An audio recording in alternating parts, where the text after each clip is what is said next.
Hello everyone, welcome back to my YouTube channel Ganit Guruji. मैं Lakshman Singh math master आपका अपने YouTube channel पर स्वागत करता हूं। आशा है कि आप सभी ठीक ठाक होंगे। वीडियो शुरू करने से पहले अगर कोई मेरे वीडियो पर नया है तो प्लीज़ सब्सक्राइब कीजिए, लाइक कीजिए और शेयर कीजिए ताकि आपको नई नई अपडेट टाइम टू टाइम मिल सके। आज की हमारी क्लास का टॉपिक है परिमेय संख्याएं। परिमेय संख्याएं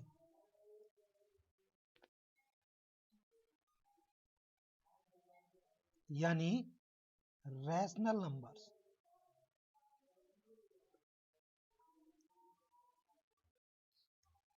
रैशनल नंबर्स यानी परिमेय संख्याएं किन्हें कहें हम, तो उससे पहले हम जान लेते हैं प्राकृत संख्याएं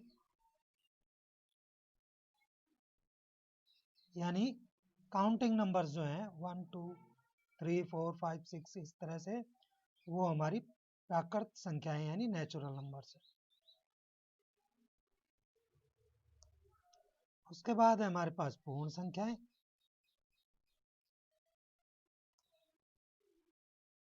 पूर्ण संख्याएं की बात करें अगर हम, प्राकृतिक संख्याओं में 0 और ऐड कर दें यानी 0, तो पूर्ण संख्या बन जाएगी यानी होल नंबर्स।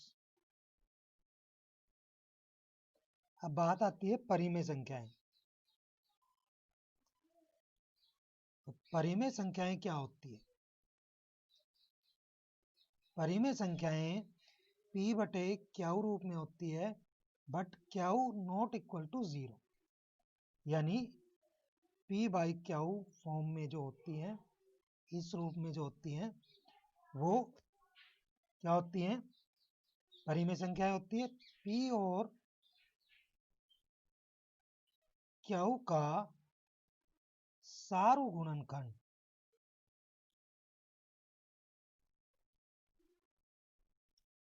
एक होता है, यानी इनका HCF हाईएस्ट कॉमन फैक्टर यानी महत्तम समापवर्तक इनका 1 होता है।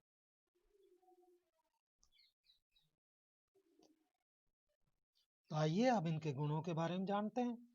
परिमेय संख्याएं, आम बोलचाल की भाषा में हम बटे वाली संख्याओं को परिमेय संख्याएं कहते हैं। बस उनका जो p और क्यू का जो HCF है यानी महत्तम समापवर्तक वो 1 होना चाहिए।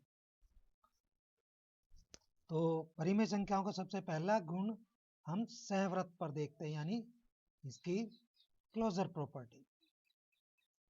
क्लोजर प्रॉपर्टी, अगर हम परिमेय संख्या में परिमेय संख्या जोड़ें यानी प्लस करें तो हमें परिमेय ही मिलेगी। जैसे मान लीजिए हमने 1/1 और इसमें 1/2 जोड़ा, तो ये हमारे पास 2 लघुत्तम आ जाएगा। 2 जमा 1 3/2 जो परिमेय संख्या है। तो ये योग पर सहव्रत है, योग पर क्लोजर है ये। उसके बाद है दूसरा, हम वैकलन पर देखते हैं इसका, यानी घटा पर देखते हैं।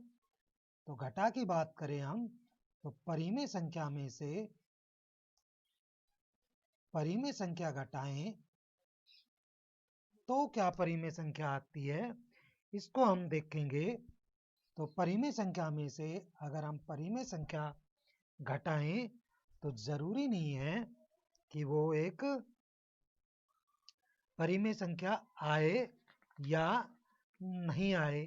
ये हमें देखने के लिए हम इसका एक सॉल्यूशन करते हैं। जैसे मान लीजिए हमने इसमें से 1/2 घटाया तो 1/1 आएगा, इसका मतलब ये परिमेय संख्या है, तो परिमेय संख्या आएगी। इसका मतलब परिमेय संख्या इस पर भी सहव्रत है। उसके बाद है गुणा पर बात करें, तो परिमेय संख्या को अगर हम परिमेय से गुणा करें तो परिमेय संख्या ही आएगी। इसका मतलब ये इस पे सहव्रत है। जैसे 1/2 को 1/2 से करें हम तो घटा 1/4 आएगा, जो कि एक परिमेय संख्या है। तो ये इस पे सहव्रत है। अब हम परिमेय संख्या को देखते हैं, क्या ये भाग पर भी सहव्रत है? तो देखिए, भाग की बात करके देखते हैं हम। मान लीजिए कि हमारे पास 1/2 है, इसको हम 0 से भाग करें, 0/1 से भाग करें, तो ये इसका कोई सॉल्यूशन नहीं आता है, सॉल्यूशन हल नहीं है, इसका सॉल्यूशन नहीं है। इसका मतलब परिमेय संख्या को परिमेय संख्या से भाग करते हैं तो परिमेय संख्या नहीं आती है। इसका मतलब ये इसके ऊपर क्लोजर नहीं है, तो ये सहव्रत नहीं है। इसके बाद बात करते हैं हम क्रम विनियमितता की, यानी एसोसिएटिव लॉ। क्रम विनियमितता, इस पर देखते हैं हम, क्या क्रम विनियमितता भाग पर लागू नहीं, इस पे जमा पर लागू होती है या नहीं है। योग पर मान लीजिए कि a परिमेय संख्या है और b परिमेय संख्या है, तो क्या b प्लस a इनका सम आता है कि नहीं आता है? तो देखिए, इसमें हमने ऐड किया तो ये हमारे पास 3/2 आएगा, और 1/2 में 1 ऐड करते हैं तो ये भी 3/2 आएगा। इसका मतलब योग पर लागू होती है। तो ये योग पर क्रम विनियमितता, इसका ये योग के लिए क्रम विनियमितता लागू होती है। हाँ, नंबर 2, घटा की बात करें हम, तो घटा की जब बात करेंगे तो a घटा b और b घटा a क्या इक्वल आता है? तो हम इसी को देख लेते हैं। a घटा b जब 1 घटा 2 का 1/2 करेंगे तो जमा का 1/2 आएगा, लेकिन 1/2 में से 1 घटाएंगे तो घटा का 1/2 आएगा। तो ये और ये इक्वल नहीं है, तो ये लागू नहीं होती है। उसके बाद बात करें हम गुणा की, इसके ऊपर क्रम विनियमितता की गुणा की बात करते हैं। तो गुणा की देखते हैं हम, क्या ये गुणा पर लागू होता है, यानी मल्टीप्लिकेशन पर। तो देखिए भाई, a गुणा b और b गुणा a, यानी 1/2 गुणा 3/2 कर लेते हैं यहाँ, तो ये हमारे पास 3/4 आएगा। और अगर मैं 3/2 को 1/2 से करूं तो ये भी हमारे पास 3/4 आएगा। इसका मतलब ये इक्वल है, तो ये लागू होता है भाग गुणा पर। अब भाग पर देखते हैं, तो a भाग में b और b भाग में a देखते हैं। तो 1/2 भाग में 3/2 करके देखते हैं, तो ये हमारे पास आता है 1/2 और 2/3 हो जाएगा यार। ये हमारे पास इससे ये कैंसिल, तो ये हमारे पास 1/3 आएगा। और उल्टा करके देखें हम, तो इसको हम जब भाग करके देखते हैं 1/2 से, तो ये हमारे पास आएगा 2/1, तो ये हमारे पास 3/1 आया। तो ये और ये इक्वल नहीं है, तो ये भाग पर लागू नहीं है क्रम विनियमितता। तो किस किस पर लागू हुई? गुणा और ये योग पर क्रम विनियमितता लागू होती है। उसके बाद बात करें हम परिमेय संख्याओं की, किस पर? साहचर्यता पर।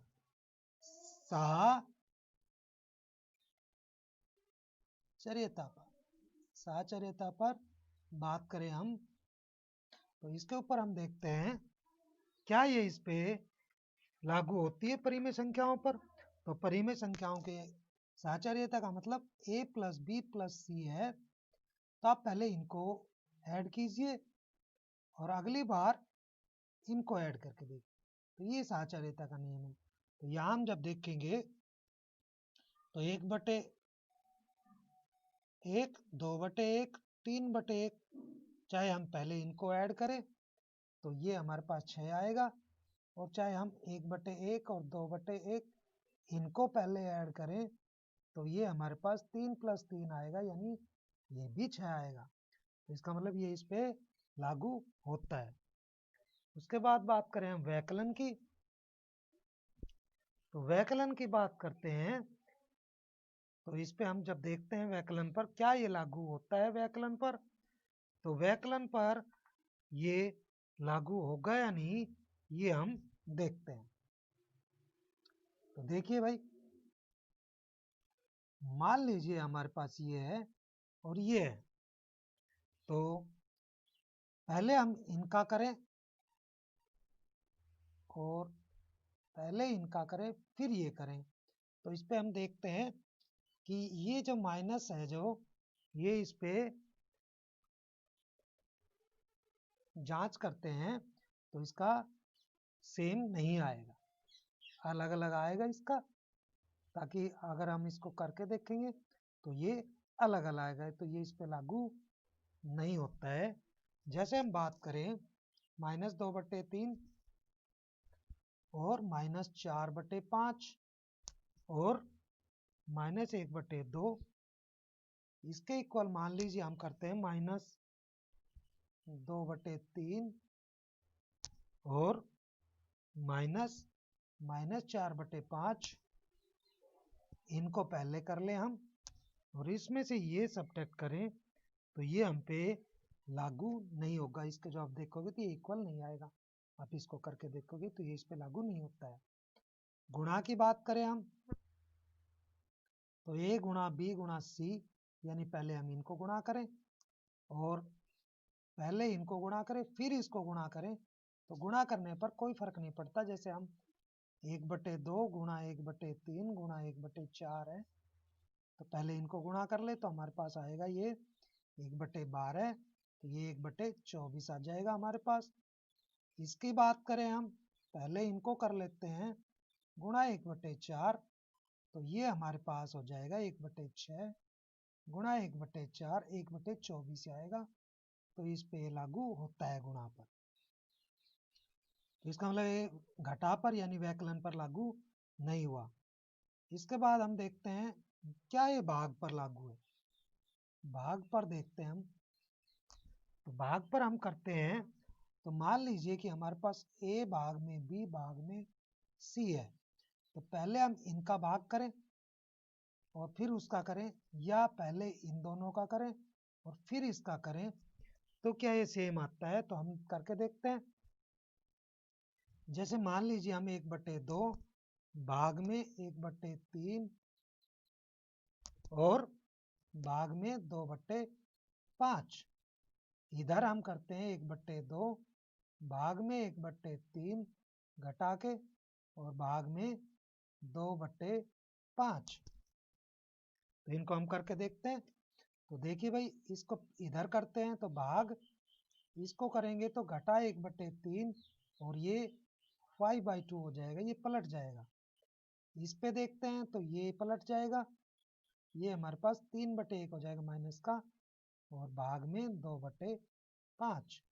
तो यहाँ हम देखते हैं 1/2 भाग, ये हमारे पास -5/6 आया और ये हमारे पास -3/2 आया। इसको भाग करें 2/5 से, तो ये 1/2 गुणा 6/-5, तो 2 तिया 6 यानी 3/5 माइनस के, और इधर देखते हैं तो -3/2 और ये 5/2, तो ये हमारे पास -15/4, तो ये दोनों इक्वल नहीं आ रहे हैं, तो ये इसके लिए लागू नहीं है। साचर्यता किस पर लागू हुआ, केवल और केवल जमा और गुणा पर लागू हुआ। किस पर लागू हुआ, जमा पर और गुणा पर लागू हुआ।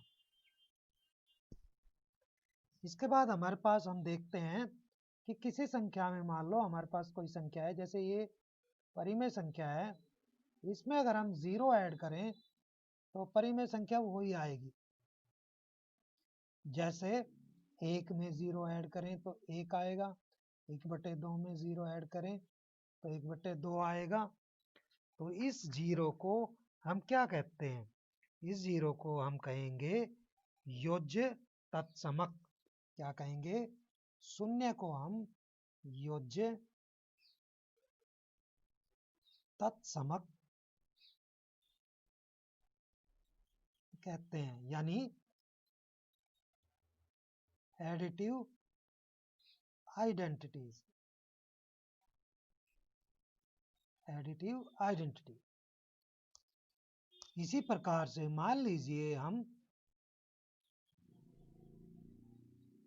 किसी संख्या को 1 से गुणा करें तो वो ही संख्या आती है। जैसे मान लीजिए हम 1/2 को 1 से गुणा करें तो 1/2 ही आएगी। 1/2 को 1 से गुणा करें तो 1/2 ही आएगी, या 1/4 को 1 से गुणा करें तो 1/4 ही आएगा। इसको हम बोलते हैं गुणात्मक तत्समक। गुणात्मक तत्समक यानी मल्टीप्लिकेटिव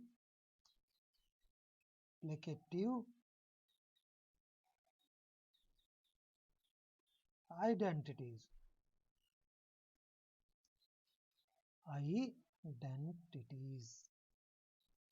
आइडेंटिटी।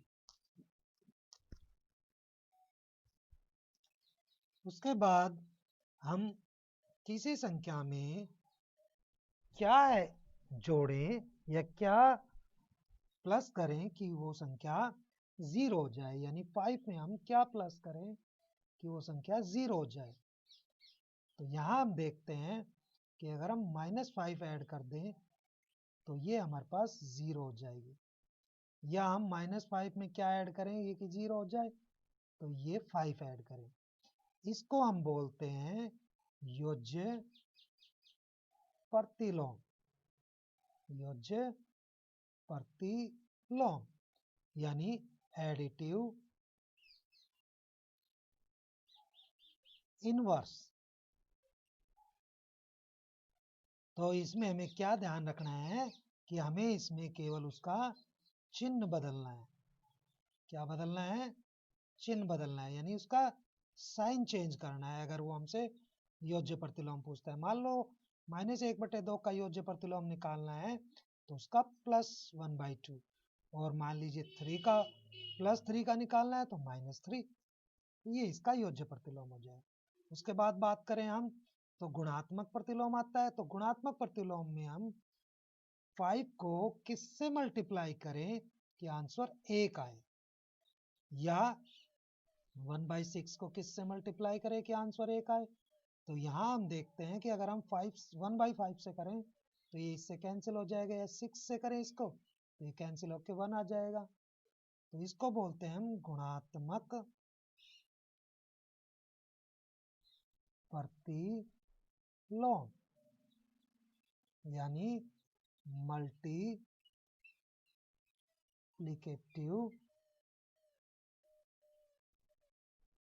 इनवर्स।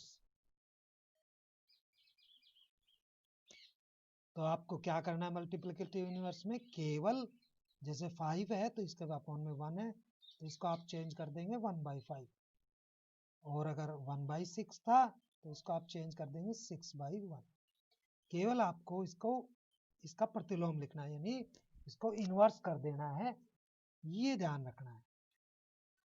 प्रतिलोम। तो आइए शुरू करते हैं हमारा प्रश्नावली।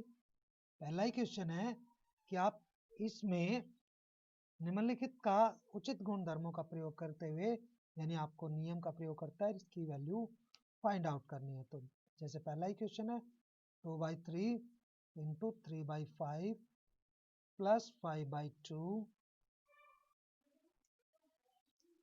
Minus 3/5 minus 1/6। तो आप क्या करेंगे, देखेंगे कि ये दोनों सेम है, तो आप इसमें से -3/5 कॉमन निकाल लीजिए। तो आपके माइनस आपने यहाँ से कॉमन ले लिया तो ये बच जाएगा, और यहाँ से भी कॉमन ले लिया तो प्लस हमारे पास क्या बच गया 5/2। और इसको आप सॉरी पहले आप इसको इकट्ठा कीजिए ताकि आपको अच्छी तरह से क्लियर हो जाए। इसको आप इसके साथ लीजिए और इसको आप इसके साथ लीजिए और +5/2 आप पीछे लिख लीजिए। तो इसमें से आप 3/5 माइनस के कॉमन ले लीजिए। तो यहाँ से 2/3 प्लस 1/6 हो जाएगा क्योंकि माइनस आपने कॉमन ले लिया, प्लस 5/2। तो आप 3/5 और इसका आप एलसीएम लेंगे तो 6 आएगा। 3 और 6 का 3 1 जा 3 और 3 2, इनको आप मल्टीप्लाई करेंगे 6 आ जाएगा। 3 से आप इसको डिवाइड कीजिए, इसको डिवाइड करेंगे 2 आएगा, 2 से 2 को, प्लस 6 को 6 से डिवाइड कीजिए 1 आएगा, 1 इससे मल्टीप्लाई, तो यहाँ पर आप प्लस 5/2। तो ये हमारे पास हो गया 3/5 और ये हमारे पास 4 प्लस 1 अपॉन में 6 प्लस 5/2। तो आपके पास आया ये -3/5 इंटू 5/6 प्लस 5/2। तो 5 से 5 कैंसिल, 3 1 जा 3 और 3 2 जा 6, -1/2 प्लस 5/2। तो 2 दोनों में है तो यही हमारे पास आ जाएगा एलसीएम।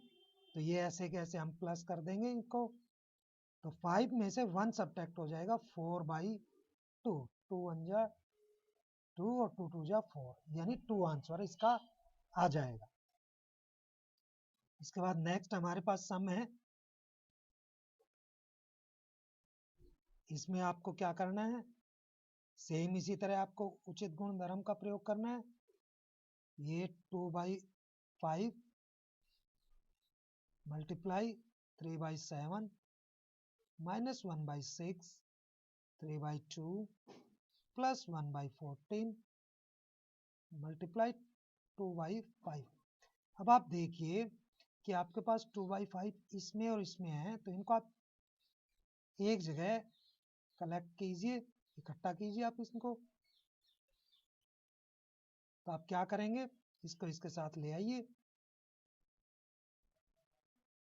2/5 और -1/6 इंटू 3/2। तो इसको आपको कैंसिल हो रहा है तो आप इसको कैंसिल कर दीजिए, 7 पे, ये 2 पे। तो ये हमारे पास, इसको इससे क्या नाम है, इसको कैंसिल ना कीजिए, आपको कॉमन लेने में आसानी होगी। तो 2/5 आप कॉमन ले लीजिए, तो ये हमारे पास -3/7 प्लस ये 1/14। इसमें आप कैंसिल कर लीजिए, 3 1 जा 3 और 3 2 जा 6, तो ये 1/4।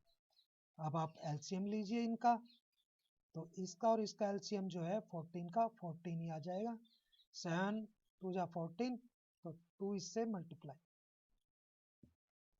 14 1 जा 14, 1 इससे मल्टीप्लाई, -1/4।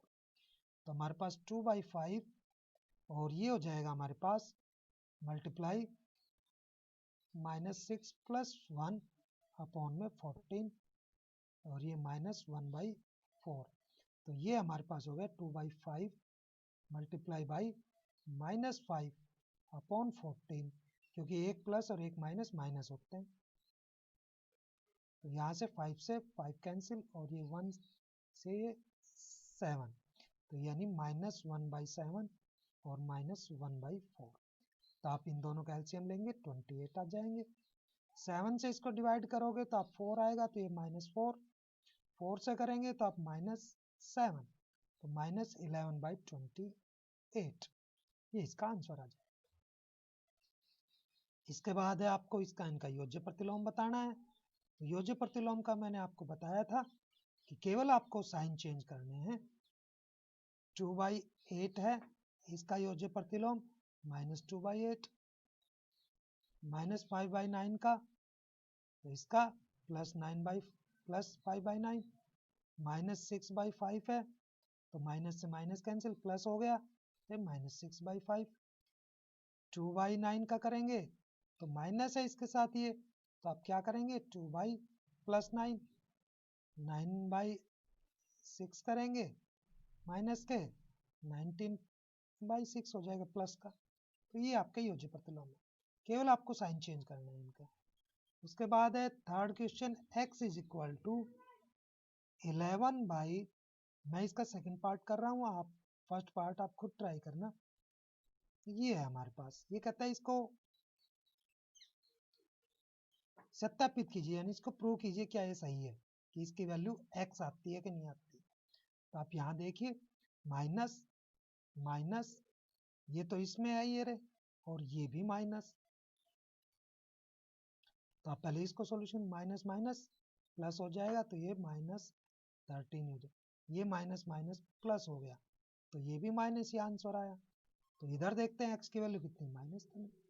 इसका मतलब ये सही है कि इसका वैल्यू x ही आएगी। इसके बाद हमारे पास फोर्थ क्वेश्चन है, गुणात्मक प्रतिलोम ज्ञात कीजिए इनका। तो गुणात्मक प्रतिलोम में मैंने आपको बताया था केवल आपको इनको क्या करना है कि इसके अपॉन में 1 है, इसका रेसिप्रोकल यानी इनका उल्टा करना है, इनको पलट दीजिए। इसका निकालना है तो इसको भी आप पलट दीजिए, साइन चेंज नहीं करने आपको, केवल इसको आपको पलटना है। इसके बात करें हम तो पहले आप इसको सॉल्यूशन कीजिए। तो ये हमारे पास 5 × 15 प्लस के और 8 × 7 56। तो इसके लिए आप क्या करेंगे, 56/15 रेसिप्रोकल करना है आपको। 1 इंटू माइनस ये है हमारे पास, तो -2/5, इसको आपको क्या करना है 5/-2। -1 है तो इसका अपॉन में कितना है 1, तो इसको आप चेंज कर दीजिए 1/1 ही रहेगा। इसके बाद फिफ्थ क्वेश्चन है हमारे पास, निम्नलिखित में प्रत्येक गुणन के अंतर्गत उपयोग किए गए गुणधर्म का प्रयोग बताइए। इसमें कौन सा गुणधर्म प्रयोग किया गया है, इसको 1 से मल्टीप्लाई किया, 1 से इसको मल्टीप्लाई किया, और ये हमारे पास माइनस ये आया। तो इसमें देखिए आपको a इंटू बी और b इंटू ए, यानी क्रम विनिमयता का नियम लगाया इसने, क्रम विनिमयता का भी नियम लगाया है। और अगर हम केवल इसको देखें तो इस पर हमारा कौन सा लगा है, गुणात्मक तत्समक भी लगाया है, गुणात्मक तत्समक। नेक्स्ट की बात करें हम तो इसने क्या किया है, इसमें क्रम विनिमयता किस पर, योग गुणन पर लगाई है, a इंटू बी और b इंटू ए। तो इस पे कौन सी है, गुणा पर क्रम विनिमयता लगाइए, गुणा पर क्रम विनिमयता लगाइए इसमें। इसकी बात करें तो इस पे भी गुणा पर क्रम विनिमयता लगाइए। तो आशा है आपको ये क्वेश्चन समझ आ गए होंगे। फिर भी आपको कोई क्वेश्चन नहीं समझ में आया तो कमेंट बॉक्स में लिखिए, उसका सॉल्यूशन आपको जरूर मिलेगा। मेरे वीडियो के अंत तक बने रहने के लिए